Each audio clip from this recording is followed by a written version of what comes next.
glass more than anywhere else.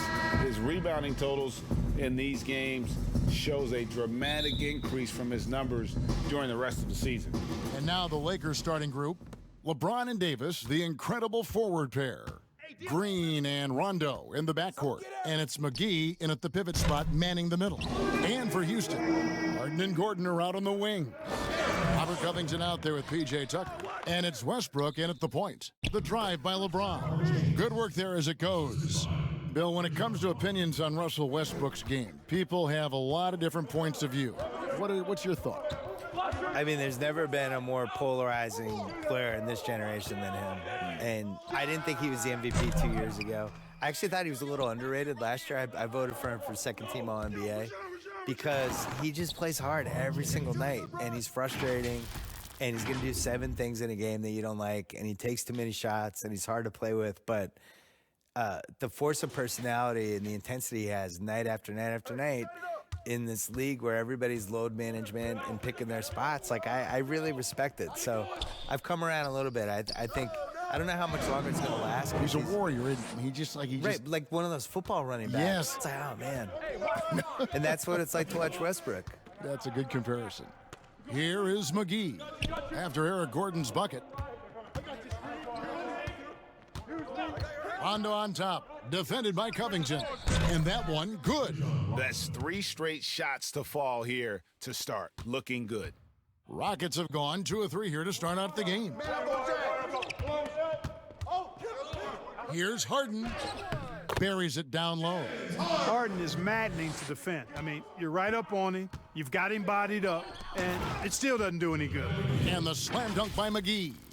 And this kind of athleticism at the center position, pretty remarkable. I mean, McGee letting it all hang out there. Westbrook against Rondo. Westbrook drives in, and it's in there. Only 1 miss in the first 5 attempts, clearly feeling it. The first quarter of action, 2 minutes in. Bill, you host your own podcast. I've listened to it, and I subscribe to it. Thank you. I love it. What do you make of so many NBA players now doing the same thing? Yeah, we have a couple of them.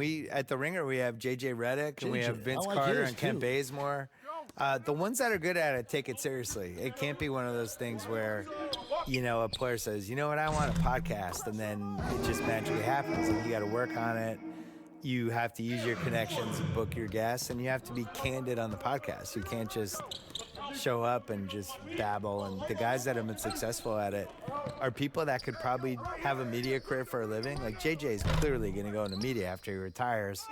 Richard Jefferson had a great podcast. He's gone into media. He's really good. Yes. So I think you need a little more talent at it than people realize. And you need the consistency of it. You can't say, I'm starting a podcast and then not do it for 2 months. Like, you have to really stick to it.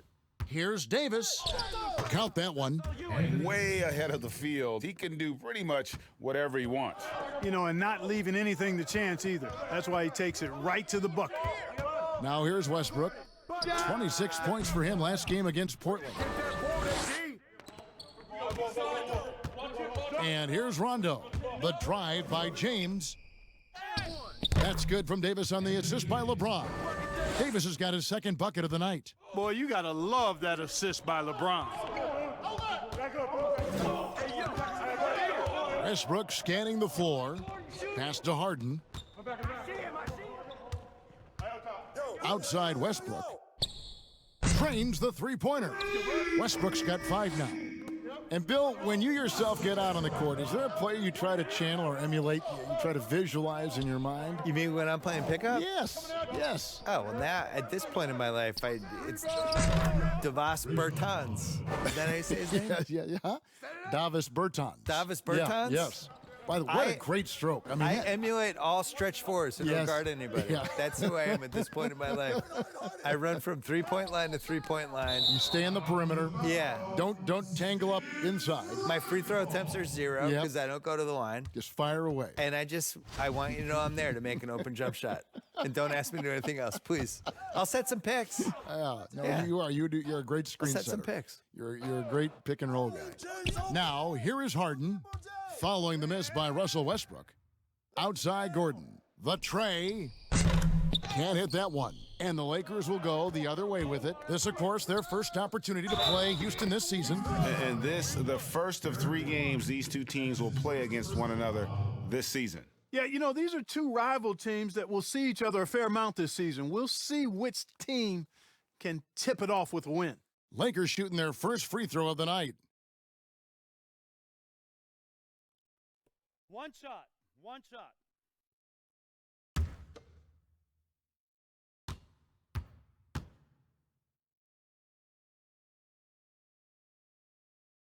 Well, there are only a handful of players who've been on the line more often than LeBron, and no surprise, every one of them a Hall of Famer. That's where he's headed to. Bill, if you were just hired as a GM, which franchise would you model your approach after? I really like what the Clippers did the last couple of years when they realized they didn't have quite enough to win the title. And instead of just being beholden to being darn close but not quite, they actually blew it up and tried to figure out how to create cap space, find some young players, And still stay competitive, build so the they kept the nucleus. momentum of their franchise. Yeah, they stumbled into a situation where they had a lot of flexibility no matter what. I think the Celtics before them did the same thing in the mid-2000s. They're just trying to find assets and figure it out on the fly. That's the approach I would use. I would never fully commit one way or the other to anything. The goal is to try to accumulate assets and figure out what you have. And I think the smartest teams do that. Daniel House has checked in for the Rockets. These are the top distributors of the basketball for the last 10 games as shown on the 2K leaderboard. Second, Rajon Rondo. And those games have seen him dropping more dimes than you might have thought possible. Harden against Green. Harden left side. Here is House. He's guarded by Davis. The shot by House is no good. And not allowing the shooter even an inch of breathing room on that one. And, guys, that's exactly the kind of high-impact defense they want to see out of him. Oh, inflicting some punishment with the two-hand flush. They're going for the throat. Now's the time to do it. Keep attacking that rim. Bill, do you ever think we're going to eliminate conferences in the NBA playoff seeding? I think that they would have done a 16-seed no-conference playoff format years ago. I think they're really worried about the travel, though. And they've looked at it, and they've really studied it, and they've looked at the effects of, let's say Boston plays Portland in round 1, and you're flying 3,100 miles or 3,200 miles in 3 time zones and all that stuff, and it's a 2-2-1-1-1 series. What is the effect on the team if it goes 7? I think they're really afraid of it. I wish they did it. I don't like the conferences. I don't really understand them. And over the course of NBA history, they've been really confused by the conferences. I wrote about this in the book of basketball, where we had years where San Antonio was playing in the East for a while, and Baltimore was in the West. Which, go look at a map. Baltimore being in the West is ridiculous. Baltimore was in the West and Philly was in the East, and they're 50 miles away from each other. Yeah, made no sense. So they've never really 100% figured out the conferences. And I just think the 1 through 16 makes more sense. It would sure be better basketball. It would be better. Yeah. Here's Westbrook following the basket by LeBron James. Westbrook passes to Harden. Harden draws the double. It's House outside. LeBron grabs the miss. Lakers leading by 8. To the inside. Stolen by Tucker. Harden with it. Now Green defending. Here's House. And so it looks like the Rockets will retain possession here. Rockets ball.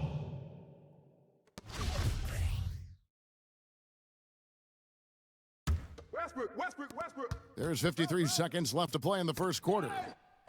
Plays it up off the glass. And really, it's been a major aspect of their offense in the early stages here. Their success working the ball inside and getting points from close range.